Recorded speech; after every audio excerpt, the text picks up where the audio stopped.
സ്വാതന്ത്ര്യദിനാഘോഷ ഭാഗമായി കാസർഗോഡ് ജില്ലാ ഇൻഫർമേഷൻ ഓഫീസും കാസർഗോഡ് റോട്ടറിയും സംയുക്തമായി വിദ്യാർത്ഥികൾക്കായി ദേശഭക്തിഗാന ദേശീയഗാന മത്സരം സംഘടിപ്പിച്ചു. മത്സരത്തിൽ ചട്ടഞ്ചാൽ ഹയർ സെക്കൻഡറി സ്കൂൾ ഒന്നാം സ്ഥാനം സ്വന്തമാക്കി.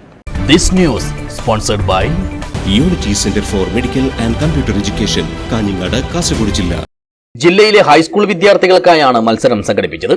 കർണക്കാടിന് സമീപത്തെ റോട്ടറി ഭവനിൽ വെച്ച് നടത്തിയ മത്സരത്തിൽ ഇരുവിഭാഗങ്ങളിലുമായി 8 ടീമുകൾ മാറ്റുരച്ചു. മികച്ച നിലവാരം പുലർത്തിയ മത്സരത്തിൽ ചട്ടഞ്ചാൽ ഹയർ സെക്കൻഡറി സ്കൂൾ ഒന്നാം സ്ഥാനം സ്വന്തമാക്കി. സൂരംബയൽ ഗവൺമെന്റ് ഹൈസ്കൂളിനാണ് രണ്ടാം സ്ഥാനം.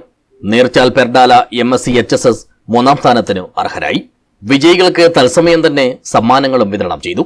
യഥാക്രമം 5000, 3000, 2000 എന്നിങ്ങനെയാണ് 1, 2, 3 സ്ഥാനങ്ങൾ നേടിയവർക്ക് ക്യാഷ് പ്രൈസുകൾ നൽകിയത്. ഇതോടൊപ്പം മത്സരത്തിൽ പങ്കെടുത്ത മുഴുവൻ ടീമുകൾക്കും സാക്ഷ്യപത്രങ്ങളും സമ്മാനിച്ചു. ഈ മത്സരത്തിന്റെ പൂർണ്ണരൂപം സ്വാതന്ത്ര്യദിനത്തിൽ രാവിലെ 8 മണിക്കും രാത്രി 7 മണിക്കും കാസർഗോഡ് വിഷനിൽ സംപ്രേഷണം ചെയ്യും. News bureau, Kasaragod.